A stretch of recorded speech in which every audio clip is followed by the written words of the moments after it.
So every day I'm just scared, confused, having demons travel through my body.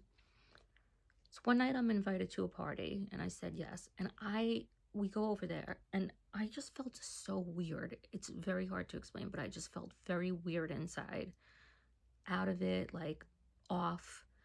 I didn't drink, I didn't do any drugs, nothing. I go to the party. So I come home and, I go to sleep and my room gets all of a sudden, my room gets ice cold, pitch black, and I'm shivering.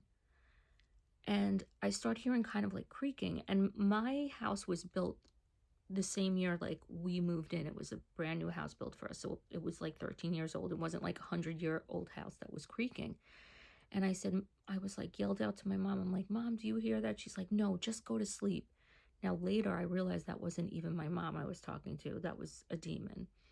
So I start hearing, actually before I heard the creaking, I hear the sound of like a plane, like, and then I start hearing scratching noises. And I'm like, oh, maybe that's a squirrel, and maybe that's a plane. Like, I don't know. I don't know what to think. And then I look out and I had like a shade down from my window. And all of a sudden I see like the shape of a wing behind it, like this black shape of a wing. And all of a sudden this demon is in the center of my room. And it's really tall and it's blacker than black. So if you've been to the darkest place that you've ever been with nothing, like not even a star in the sky, not even a light, a sliver, this thing was so black and it's standing in the middle of my room and I'm absolutely, I'm shivering again just from fear, terrified. And I had this necklace actually at the time that it was the Hamsa. Right now I have a cat.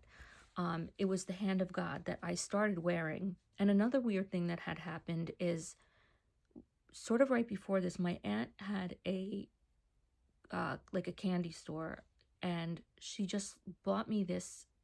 She would get stuffed animals and she just like gave me this angel. It's just something she wouldn't do. So I had this angel, I had this necklace, and I'm actually holding on to it the whole time. And the demon spoke telepathically to me, not with words, and it's saying to me, are you going to compete? Are you going to compete? And I'm like, leave me alone. I'm only 13 years old. I didn't know what I was doing. Like, I didn't even know what it was asking me. Like, now I understand. Somehow he was asking me if I was going to get into like some type of spiritual battle with him and maybe bring God into it. I don't know. So, I'm holding on to this thing and then all of a sudden I go, oh God. Like I just said, oh God. And then the demon leaves. It just disappears. And the sound like this, like a light switch comes on in my room. And it was at night. It was dark. There were no like street lamps. And this light comes through my window and makes this like shape on my wall. And then all of a sudden, I hear this man's voice speaking to me, singing to me, actually. I don't even remember what it was, but it was like the softest. It was like a strong voice. It was a soft voice. And he sang a song to me, and I know I'll hear it again. And I said, oh, that's Jesus. Like I knew it was Jesus. Even though I called out to God, I heard Jesus's voice and he sang me to sleep. And I woke up the next morning like, you can imagine that something like that happens and you just don't know what to do with yourself. So, oh, and another thing is the demon said, don't tell anybody. And I was so scared. I kept the secret inside of me for 7 years. And I was working at Tower Records actually for some of those people who are listening who are older and, we sold CDs and stuff. And I finally told this girl who was Jewish the whole story. And I thought if I told somebody this story, like God would strike me down or the demon would come get me. So I finally told her, and she actually believed me. I also thought, wow, who's going to believe this? You know, I didn't know people had like these kind of experiences all the time. So I get this idea like I have to go to confession. Now, I lived in, again, a Catholic neighborhood, so that was what I knew. And I felt like God told me to go to confession. Also, every time I would even drive past a church, like if I was in my parents' car or my friend's car and drive past a church, I would absolutely despise it. It would even if it was a Catholic church, it didn't matter. I just couldn't even be around a church. So I'm like, okay, I go to confession. So I walk into this, it was St. Catherine's, this church, like my neighborhood church. I go over to one of the confession booths, and I kid you not, I'm telling you, this is what I saw. You know how there's like, I guess like there's some kind of shade or something in between you and the priest, and I literally saw like a shadow of horns, like Satan himself was in that confession booth, and I just was like, oh no.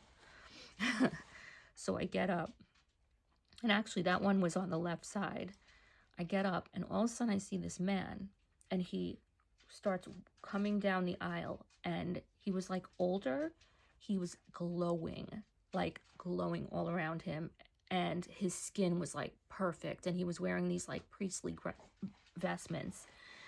And he goes inside the confession booth. I'm like, I'm gonna go in that one. And I told him what happened. I said, I wrote this song down on a piece of paper, and after that it's like I became schizophrenic, and I was talking to voices, and I was isolated, and I felt like these demons going through my body all the time. And you know, I just told him, I think I even told him about this visitation that I had. And he basically told me, like, this is a strange thing actually, because it's not really biblical, but maybe because I was a kid, he said, a sin is not a sin if you didn't know what you were doing wrong. It was like, I didn't know that I was getting involved with this. I think that's what he was trying to tell me, that you didn't know that this was from Satan, that you were conjuring him, that you wanted to be involved with demons. It's like I, fell into this trap based on some kind of like intrigue and curiosity. And actually, before I even stepped into that church, I felt demon after demon after demon leaving my body. Like it was like, like, so I was demon possessed. I didn't even know that I was demon possessed.